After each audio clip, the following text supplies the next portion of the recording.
Hi, everyone, and welcome to today's event, Bridging Traditions and Technology, Access to Healthcare Innovation in Indigenous Communities. We're delighted to host this event to hear from healthcare leaders from Indigenous communities who will discuss strategies to improve access to healthcare innovations and care. My name is Olivia Phillips, and I'm the Manager of Equity Initiatives at Matter. For those of you who aren't familiar and you're joining us today for the first time, welcome. For those of you who are familiar with Matter, again, welcome. And here's just a little bit of an overview. Matter is a healthcare technology incubator and innovation hub with a mission to accelerate the pace of change of healthcare. And in service of this mission, we do three things. First, we incubate startups. Since our inception, we have worked with over 800 companies that range from very early to growth stage startups, and we have a suite of services to help them at every stage of development. Second, we work with large organizations such as healthcare systems, life sciences companies, payers, universities, and those alike to strengthen their innovation capacity.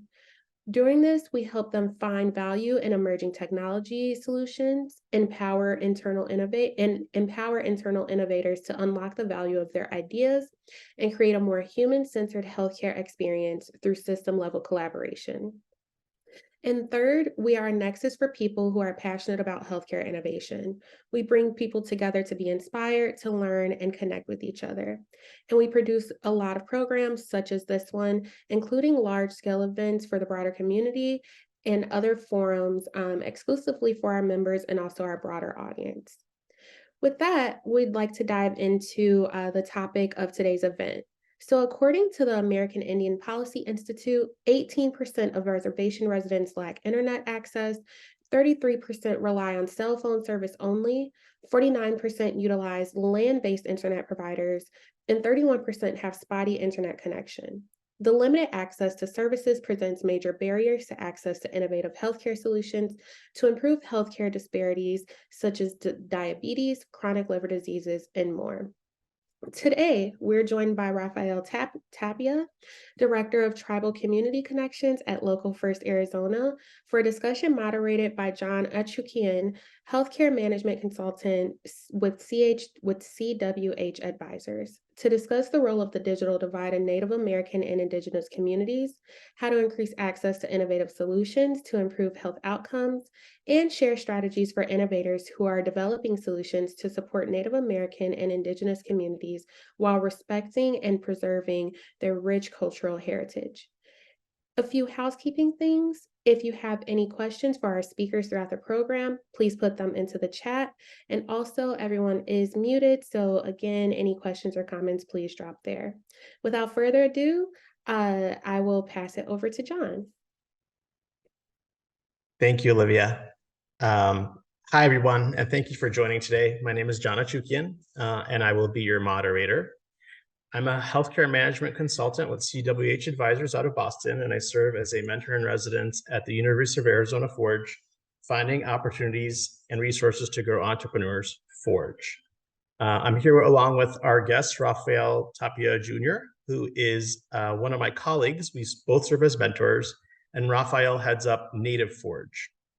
As a reminder, this session will be recorded. Please put any of your questions in the chat, and we will be happy to answer and discuss them. At the end, we'll leave time to open it up for a general discussion, and we want to make this as interactive as possible. Just a little bit about Rafael. So Rafael is a member of the Pascua Yaqui tribe and the director of Tribal Community Connections at Local First Arizona, serving Arizona's 22 federally recognized tribes and nations. Local First Arizona, also known as LFA, is a 20-year-old nonprofit focused on building vibrant, inclusive, and prosperous economies in rural and tribal communities.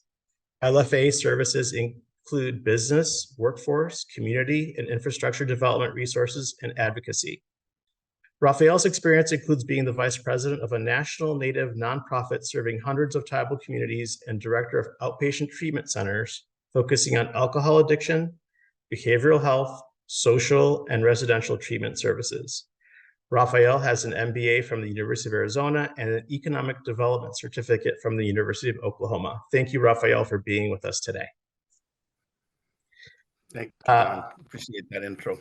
Absolutely. I'm going to kick it off, Rafael, by First of all, thank you for discussing this important topic. And just to set the stage, can you describe the traditional, cultural, medicinal, diet, and food practices of Native American tribes prior to European contact and how they contributed to health and well-being and some of the situations and outcomes that we're seeing today? First, John, if I may introduce myself formally in my language. Yo sem Chaniabo, Kachamalia, Haisemeane, Kabekokwe. Inipo Rafael Tapia Tiak, Into Tekipanoa, Director of Tribal Community Connections, Local First Arizona. Obviously, that last part, John, was not in my language, but it's a formal greeting. And when we're talking about health and wellness, that's our way of connecting. That's our way of looking at how we're related to everything that is human and our other relatives that exist on this land. So with that, the topic of technology and traditions, I was looking at, how do I approach this subject? Because some of the information I'm going to share, John, is pretty extensive in terms of when you look at that there are masters and PhD in what is called Indian studies. Many universities have those programs. So I'm going to only carve out a piece of what somebody would go and get their PhD in this topic of what's going on in Indian country or what's gone on and the impacts today. I looked up the word technology, and it's the application of conceptual knowledge for achieving practical goals, especially in a reproductive way. And so based on that definition, and looking at what's going on today, we have to roll back a little bit here, not too long ago, when tribes existed here, and first contact was not 1492. Most folks think 1492 was first contact between tribes and Europeans. There's evidence of prior contact before then. And so it's recorded in our stories. It's recorded in some of the writing that existed in this land. So we have two different parts of the U.S. history. 1492, the Eastern connection where Columbus landed. 1519 is the other one. I'm sitting here in Arizona. 1519 is a more relevant story. Hernan Cortez landed in what is now Mexico City.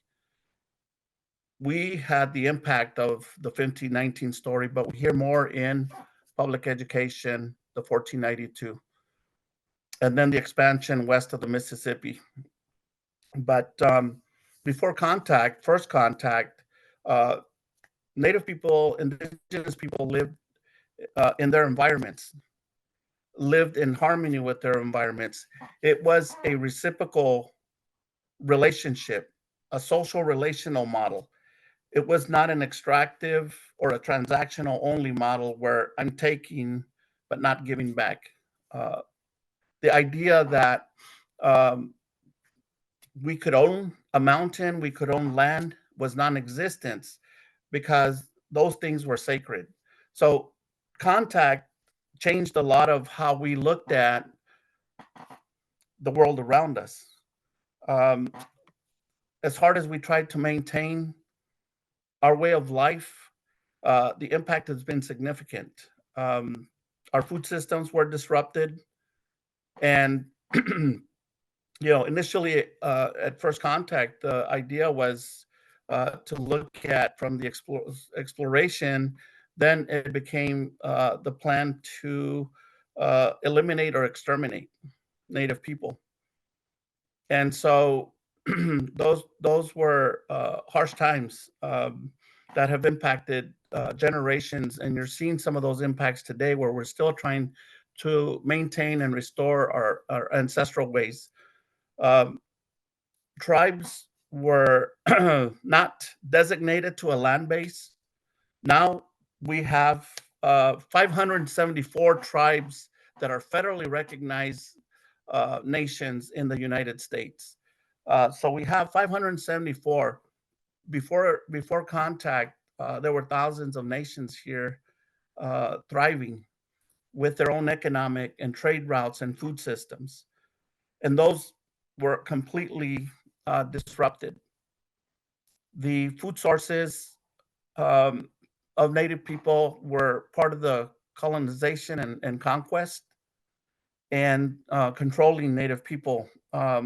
Eliminate the food source, weaken the people, and so it's easier to then control them. And we faced consistent impacts of resources being taken, things we didn't understand. Again, land ownership, property rights, those things were foreign concepts. Owning something sacred was outside of what we understood. And so for us, we live within a larger ecosystem. Food, and the food system is a part of that. We are not alone, and so unless we take care of those resources, we're not going to survive. And that was the thought in most indigenous ways, that our food systems aren't just feeding us, they're feeding generations yet unborn. That's a different way of looking at food system and health and wellness and our connection to everything that is. So impact of colonization really disrupted those cultural ways, those ancestral ways, those practices that were inherent in indigenous communities. They had adapted to their environments, their ecosystems, in ways that I think now we're learning about in today's society, that we need to bring those systems back, not only for the well-being of our culture and our indigenous ancestral practices, because they're important to us, but that these are some of the solutions that are going to help us deal with some of the impacts we're dealing with in today's environment. We're not on reservations. And so there's just over 300 reservations in the country. And in each of these communities, most of them, the reservations were not established for the well-being of indigenous people. They were first established as prison camps. Most of them had a fort next to them. And so the idea was, isolate them or imprison them. And part of the agreement was, because the rest of their land was taken, in exchange, the federal government would provide food to Native people. And so commodities, we know the commodities program. Native people did not understand what processed food was. It was not part of our indigenous diet to eat processed food. And so when those changes happened and the impact of colonization impacted our food sources and our way of life, growing our food, hunting for our food, or gathering our food were replaced with processed food, things that already came packaged and processed. And so one of the things that most people think are ancestral foods is fry bread. Fry bread is a oppression food. Fry bread is a survival food, because we didn't know what else to do with flour, lard, and sugar. And so in order to survive, fry bread was something that came out of that time period. People got sick.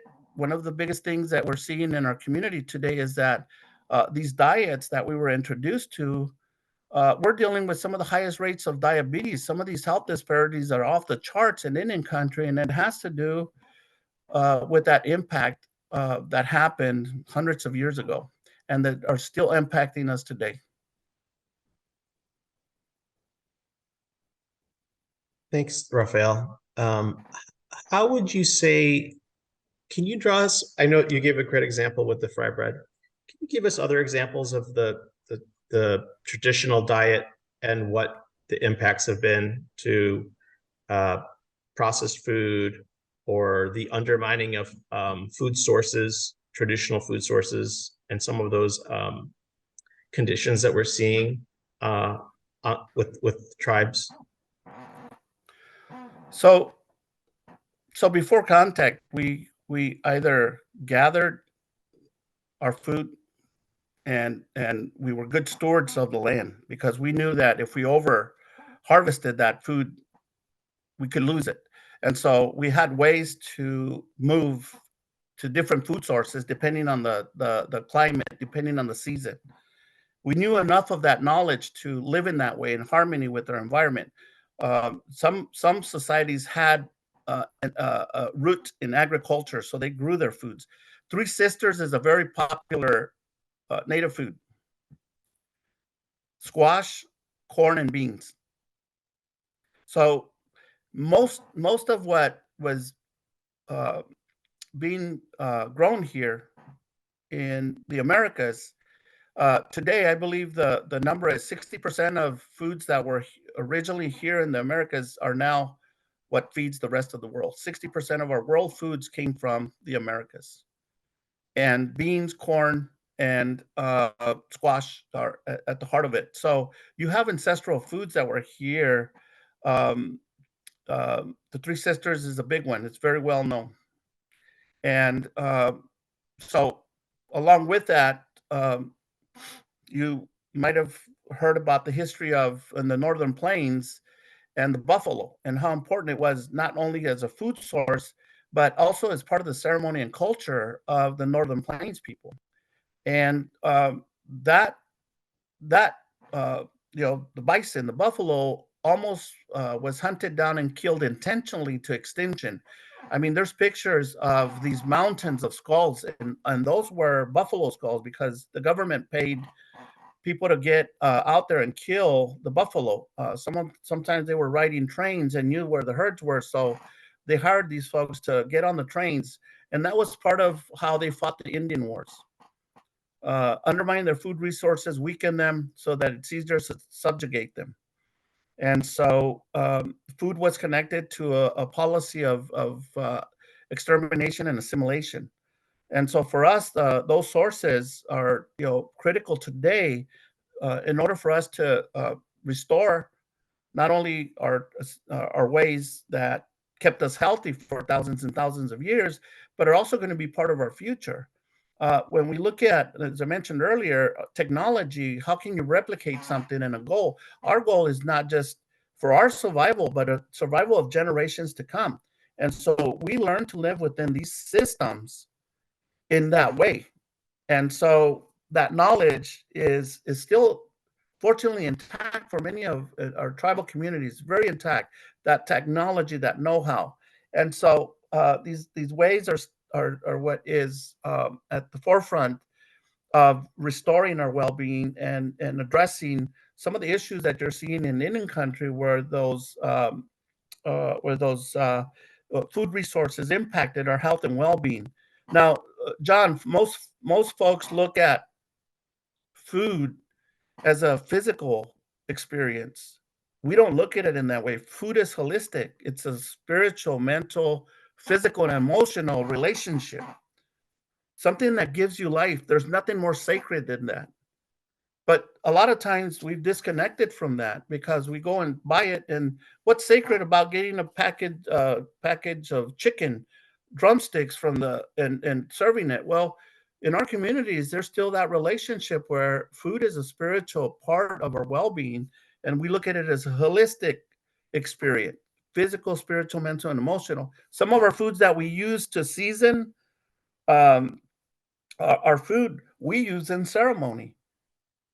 And so that is something that in contemporary society, for example, when you look at Western medicine, quite a bit of it, and I think it's changing, is symptomatic. We treat the symptom, not the root cause.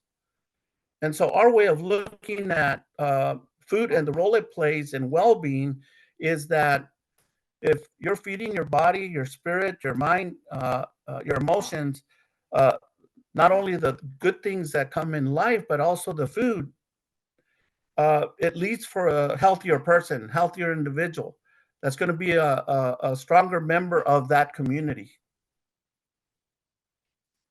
And that's a good segue to where we're going to go next. Can you share with us any, policies or government actions that have helped or possibly undermined nutritional, behavioral, physical health with the nations? So in Arizona, currently on the table are Access is the Arizona Healthcare Cost Containment System. I think it's what it's called. Access here is Medicaid, Medicare. And so for many tribal communities, access is the bread and butter for medical and behavioral health care, also long-term care. All of that is rolled in under that. Historically, traditional medicine has not been a factor in how the Western model of medicine, healthcare, has engaged and served tribes. There's an opportunity on the table right now where Access is going to incorporate into its healthcare practices the ability for traditional medicine to be included in there. People were not dealing with pre-contact. We weren't dealing with this, epidemic, this food epidemic in our communities that has cost us lives. Our morbidity rates for infants and adults are much shorter than other Americans. I mean, I'm in my community at one point, men weren't living past 38 years old. Think about it. I mean, no grandpas. We had grandmas. And some of it was health related. Some of it were related to the impacts of societal economic issues. But, the morbidity rates regarding health, how, we don't live as long, when that was never the case. That was never the case in our communities. And so, some of this in terms of policy is now there's a bit of a shift. The other is incorporating more healthcare professionals that are from the community, that understand the community. Most of us didn't know, probably, and maybe some folks do on here, that reservations weren't meant for the well-being of the tribes. They were prison camps, and were meant to eliminate or exterminate the native people. Just things like that. We some people think, oh well, the Indians moved into the reservation. No, we didn't move. We were forced into reservations, and so those disconnects of what actually happened and what we learned, I think, are very critical. And so when you have folks in the system that don't know the community you're serving, just that there is a lot of trauma still there that happened not too long ago. Because not only were the plan to eliminate or exterminate, the assimilation plan included taking our kids at 4 years old and sending them to boarding school to be converted. Not allowed to learn their language, their ancestral ways. Some of those children did not come back. They died at boarding schools. They were traumatized. And those that did come back, now we have generations of families whose ancestor or elder went to boarding school and was completely traumatized. So those intergenerational impacts have everything to do with our healthcare. And so it's called trauma-informed practices now, that the system is incorporating into their way of dealing with not only indigenous people, but people that have been traumatized historically here in the United States. I think those practices need to continue as an acknowledgement of what is going on in our communities, or what has happened in our communities, and that that history that most of us sometimes don't know about, because we're not educated in the real history in public school, that it factors into the well-being of Native people today. So some of those changes that are happening to incorporate best practices around what happened to the indigenous people, who needs to serve best those indigenous people, and bring those into this model, merging traditional practices with contemporary Western medical model practices, allowing somebody who will maybe thrive from seeing a traditional medicine person versus just a doctor. I think those are some of the things that are important. Also acknowledging that medical care hasn't always been good quality care for tribal people. And so there's some efforts there are efforts to make sure that we also have good quality care in our system. We just don't have doctors that are not wanted in other systems, and they end up in our system because we'll take anybody. So I think the some of those screening and vetting practices are also important, because I'll tell you, we haven't gotten the best of the best when it's come to healthcare. Thanks, Rafael. We have a question from our audience, from our group. So in reference to nutrition-related disease states, you provided some great examples. Do you have examples of how registered dietitians are currently used in your health systems? And can you describe how they can gain access or how they can interact with tribal members? I think many of the tribes are, you mentioned practices earlier. So many of the tribes have started to what is called compacting. They're taking over the control of their services. And what they're doing is looking at how to merge contemporary knowledge and technology with ancestral ways. And so oftentimes, what happens in our communities is folks come in and it's like, oh, well, we know best because I got a degree or I'm a doctor, and ignore that there's knowledge there, that there are other forms of treatments and practices that need to be considered. And so when we go into a community, I think it's important to understand that there is already something there.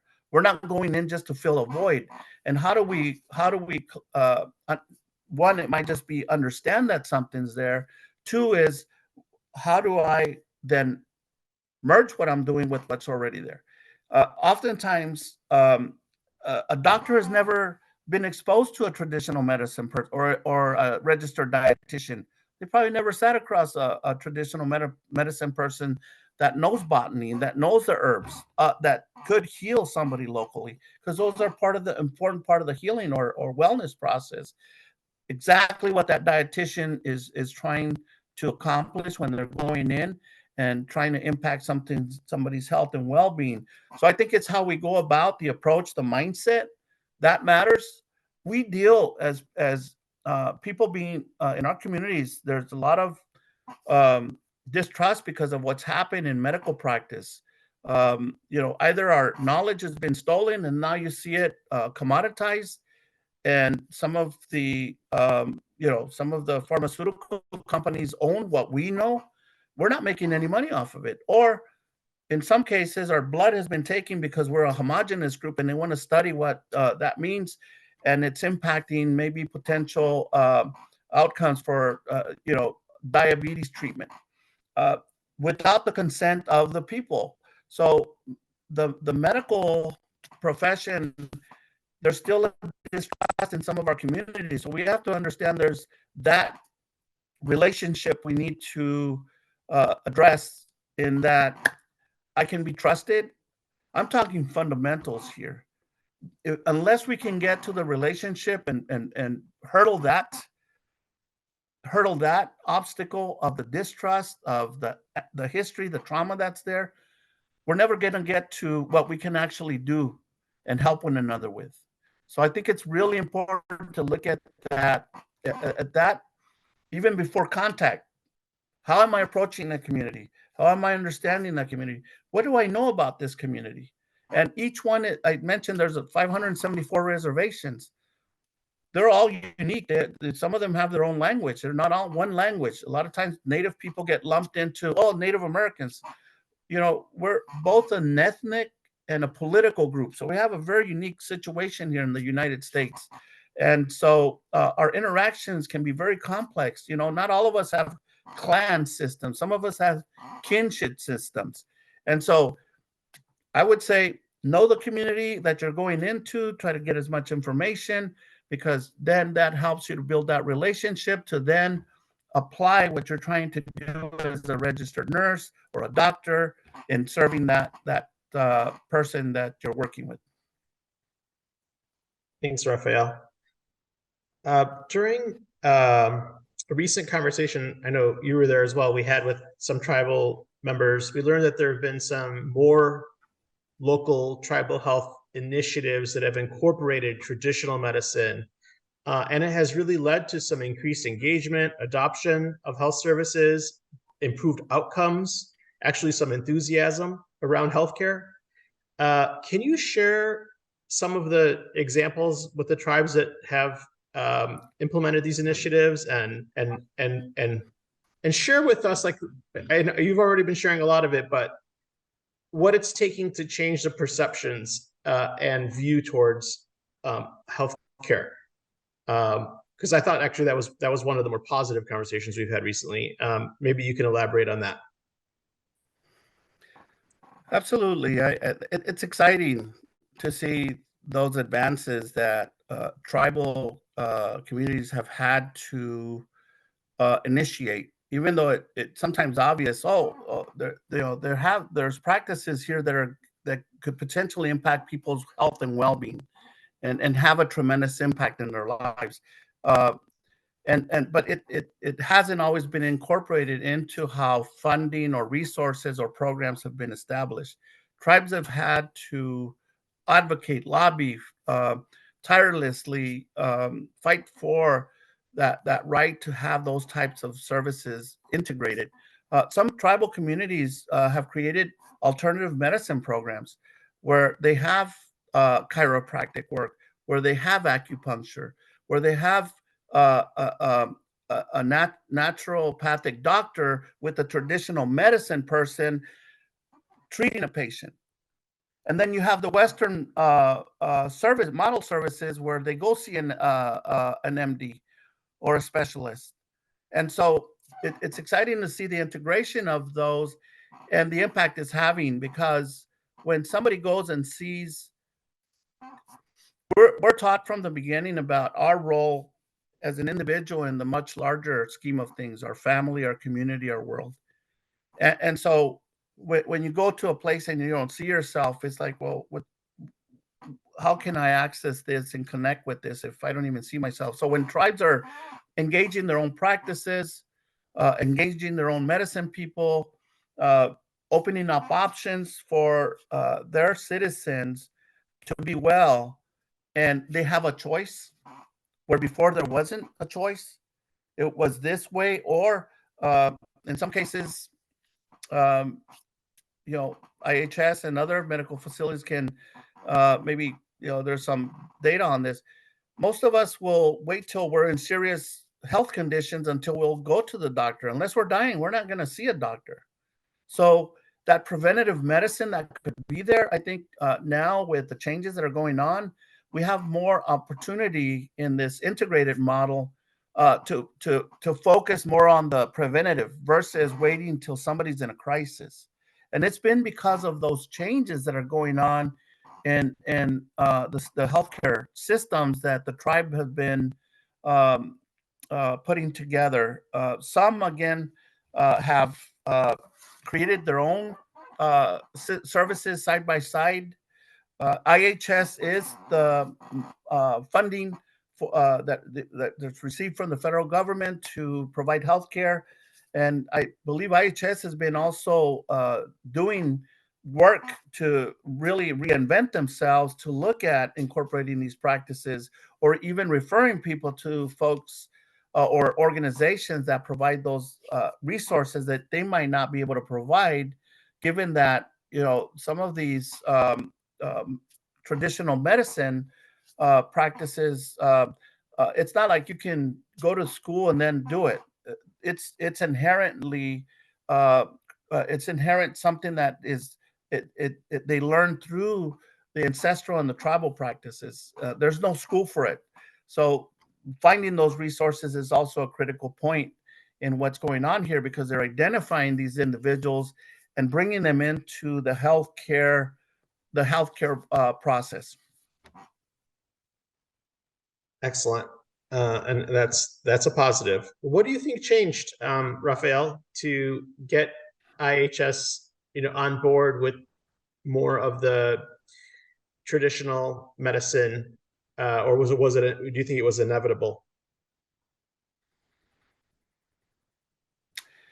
I think there's a number of things that have happened. I spoke about the impact of colonization on our food system, but it also impacted our what is education, what is mastering a profession, what is, so everything kind of just changed in a way that it was foreign to us. So um, now as we've come to terms of, we've got to take control and heal ourselves, because absent that, it's not going to happen.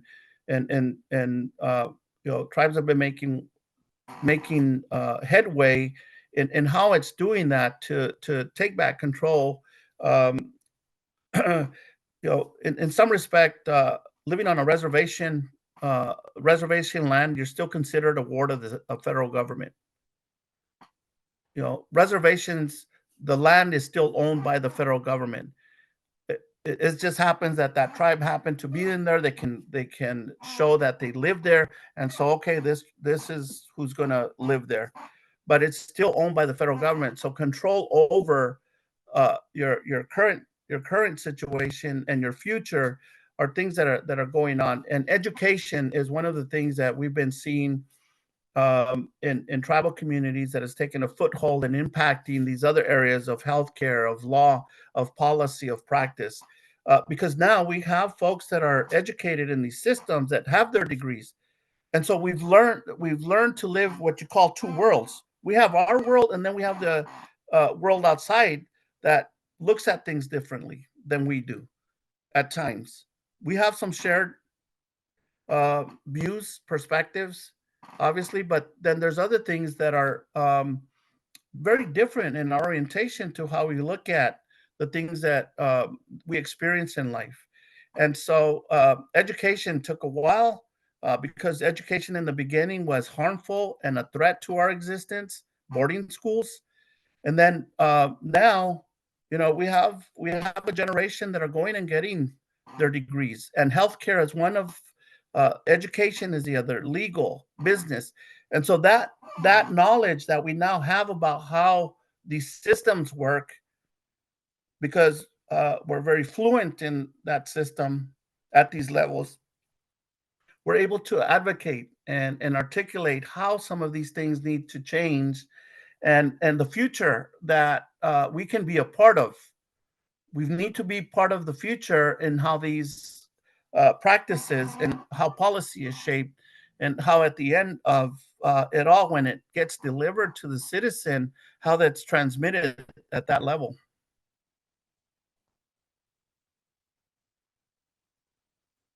Thanks, Rafael. We have another question.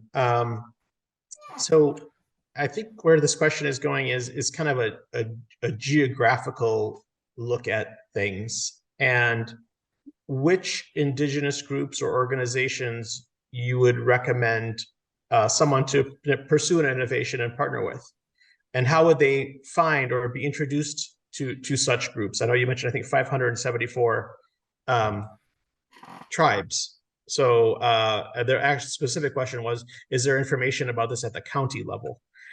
So I don't know how the breakdown is based on the tribes, but is there some sort of view? And do you have an opinion on nations that might be maybe more open or looking for innovation partners? There's the National Indian Healthcare Association. I think that's what they're called. They're a very innovative group. Um, Also, I believe if you are looking at policy level, and then who's connected, because you usually have stakeholders that are in this space of innovation and practice, is under the National Congress of American Indians, uh, ncai.org, I believe. They have their footprint in almost everything. Again, they're pretty much considered the lobbying arm for all the nations that are members in the United States, whether they're federally recognized tribes, which is the 300 plus reservations. There's 574 federally recognized tribes, and then there's over 300 state recognized tribes. And each one, there's a very different designation when you look at the makeup of that recognition. And then you have over 300 plus bands and other configurations. So there's these organizations that serve as organizing entities for these initiatives, including healthcare innovation. Those would be a couple. I have a couple other ones. I can't remember their names, but if there's a way I can transmit that information as a follow-up, I can provide that. You also have at the local level within tribes now, they're operating health departments, and so they have a full-fledged systems where they provide sometimes limited healthcare initiatives or mental health services.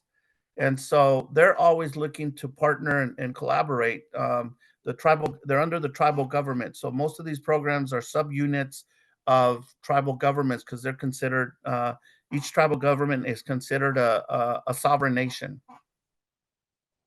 Okay, and I know that the title of this topic was the digital divide. Can you just paint us a picture of the typical tribe interaction and technology, whether it's reaching, not reaching, what a realistic expectation is for telehealth on the tribe? This is something I think that most of us would love to learn. Yeah, I think the adage of location, location, location factors into this as well. Arizona has 22 tribes, for example.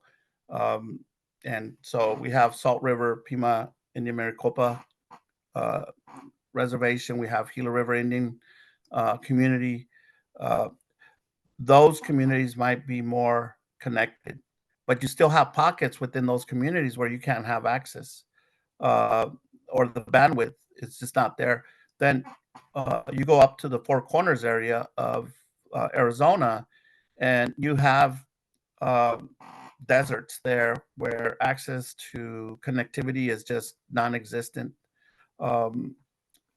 The likelihood of a cell phone, yes, but anything other than a cell phone might be a stretch in some of our communities. And there's a number of factors. One is the infrastructure that hasn't been built out in those communities. So obviously it impacts connectivity and access. The other is the cost of connecting. We have communities where they're condensed. And like, for example, my tribe, we're condensed into 2,200 acres. Navajo Nation, it's larger than a couple of states combined. And so citizens live in places where they might be 5 miles away from each other. And there's mountains and other challenges that impact the infrastructure from being built out. So there's some work being done, obviously, under some of the initiatives that have come out from the federal government to connect rural and tribal communities. And so there's still a ways to go. You heard the numbers from earlier that were shared about how many citizens lack connectivity or even a cell phone. Part of that might be where communities are prioritizing their investments. Is it cell phone or is it healthier food or connectivity? And so, some of the socioeconomic challenges impact this question of connectivity and where tribal governments, are investing their resources. And I know we weren't set up to do a poll, but I'm really curious about the audience that we have. Can everybody just in the chat put in where they are? Northeast, Southeast, Midwest, West, Northwest, or Southwest? Just curious. Really curious about this. Just type it in the chat. Love to get a picture of where everybody is. I mean, Rafael, you probably are in communication with multiple nations. I know I've only interfaced with like Tulsa, New Mexico, and Arizona. So 3 states. But I think tell us, Rafael, is there still a lot of geographical disparity amongst the tribes and where they're located with regards to technology? Say, I don't know, Oklahoma versus Arizona versus maybe someplace else. Yeah, I think there is. In some places, you know, uh, tribal communities that are more isolated have more bigger challenges with and larger land base impact.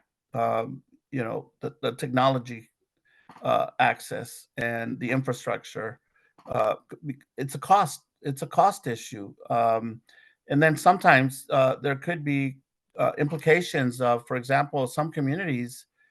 Um, it's against the cultural ways to start putting up um, cell towers on sacred places where they could have um, they could have access to technology or connectivity. And so some of these challenges impact development as well, that are steeped in culture and the ancestry. So is putting a tower to connect as an option to digging lines and putting them in. So those are some of the implications, some of the tribal technology concerns. Those are implications there, and so there is a difference in how a community interacts with adopting or developing technology into the community. So last question before we open it up for questions. What innovation opportunities do you see out there? Like those young organizations or maybe mature organizations that want to do the right thing, want to go about it the right way, you know, are learning about the cultural sensitivities, are learning about the history, you know, is there a way, is there an on-ramp for them to help and bring those innovations to the tribes and nations?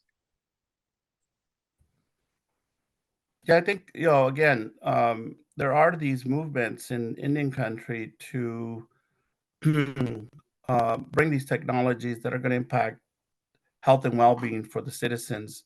I just saw one of the individuals, Tyler, on here list the organization he's with and the tribes the healthcare systems he's working with, Cherokee, Choctaw. Those nations are definitely making progress in the things that are going on in the healthcare and technology space. I mean, they're running their own hospitals in some respect and have their own healthcare systems intact and building on them. So there's existing organizations that are, I think, there's an opportunity to partner with them. In some cases, having somebody within the tribal that's made headway inroads into the tribal community. It's getting with those folks. Sometimes you need that, what is called street cred, right? Because sometimes coming in cold, sometimes it can be challenging navigating our tribal systems, and so and having somebody that's already done some of the work or an organization that is in this pathway of innovation um, and is looking to partner because they're out there. I think that's something to look for. Again, I'm referencing one of the participants that's in here, but there's a number of organizations like that that are looking to either create it as a direct support to citizens and they want to adopt it as part of their healthcare practices, or tribes are making investment and looking to diversify their portfolio in terms of what they're doing to bring economic wellness to their community. And so there's investment groups that are focused, tribal groups that are focused on looking for those opportunities. Again, it's getting somebody that knows the tribal landscape and and partnering with them. And that'd be one recommendation. So Rafael, on that note, we just got a flurry of questions. Uh, so Jack, to you, I think Olivia, we can get you our LinkedIn addresses and our email addresses, so we can get those to you. Chris, you have a question for Rafael. Have you seen tangible examples where sustainable practice, much needed for climate, etc., export has been accepted from indigenous origins into the broader American population? So I think what we're talking about here is innovations from the tribes that have gone to the broader American population. Great question. I don't know that the advances have been as significant as they could be, and so I think there's now acknowledgement. It takes us a while to acknowledge that something could be good for the overall well-being, especially when you have a history of what's gone on between tribal nations and here in the Americas. The ingenuity, the knowledge and know-how hasn't been readily acceptable. I mentioned this, for example, when some of the what we'll call settlers were coming into parts of this part into the Northwest.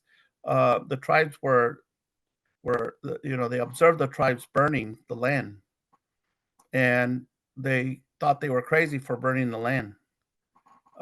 They didn't realize it was part of the keeping the ecosystem healthy. Now we call it control burns, and it's part of our national system and how we take care of our forests and our natural resources. So it's things like that that I think we come into a moment where these things could help. There's indigenous ingenuity that could make a difference.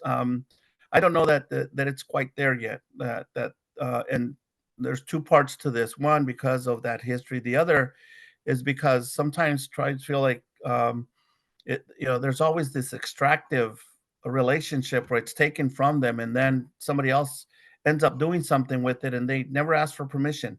So I think there's a relationship, the bridging that needs to happen in that respect, and so I think there's some seeds that have been planted, and I think we'll start seeing hopefully some changes in that space where this knowledge and know-how is more fully incorporated into our practices. I mean, food systems, we're dealing with a commoditized system.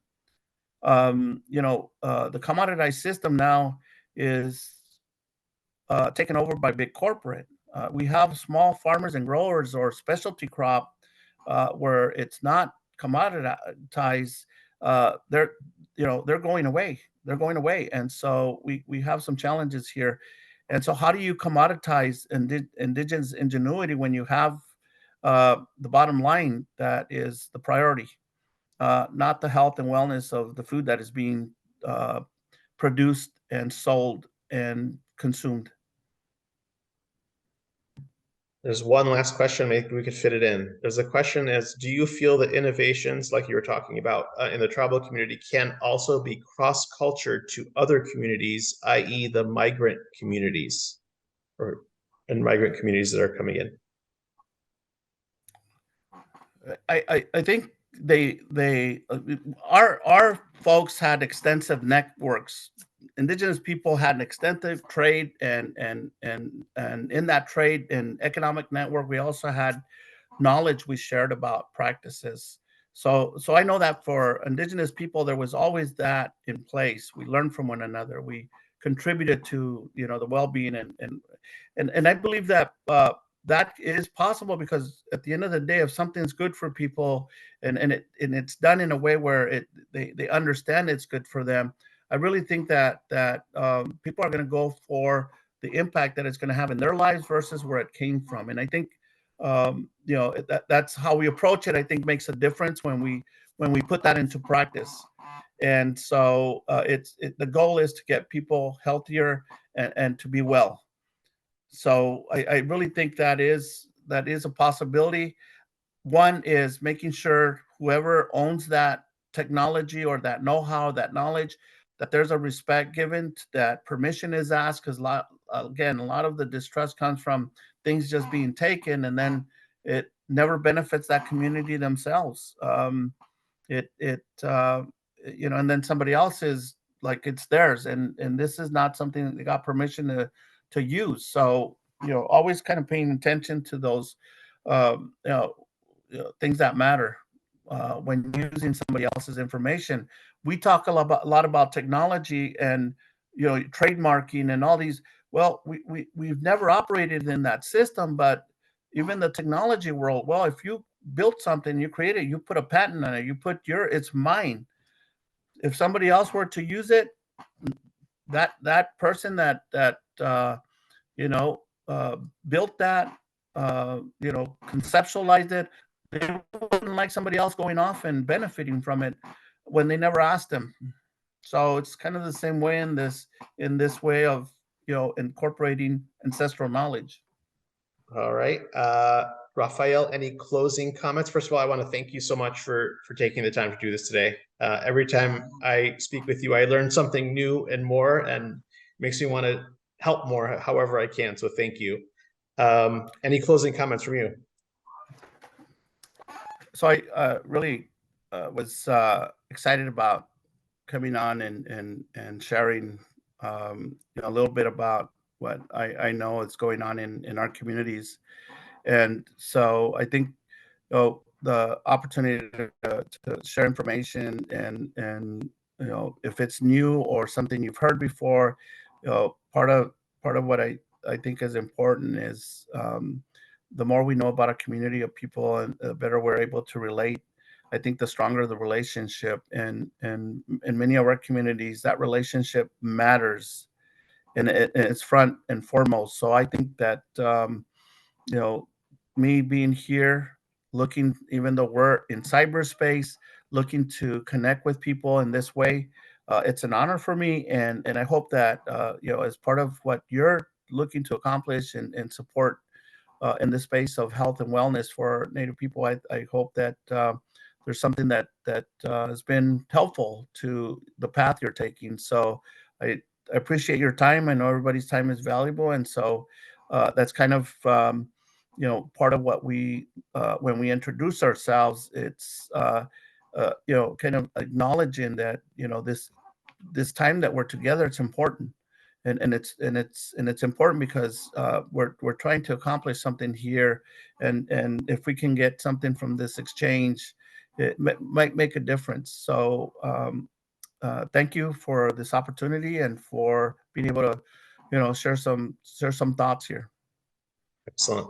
Thank you, Rafael. I believe that's all we have for time, Olivia. Yes, Thank you. yeah, Appreciate it. absolutely. And I just, before we close out, I want to say thank you to you both, John, for moderating this wonderful discussion, and Rafael for sharing and imparting on us so much knowledge and so many examples, and also ways that we can really work to infuse technology and innovation within these communities without harming the traditions that are there. And I think from the comments, folks definitely got so much out of this. So again, thank you both.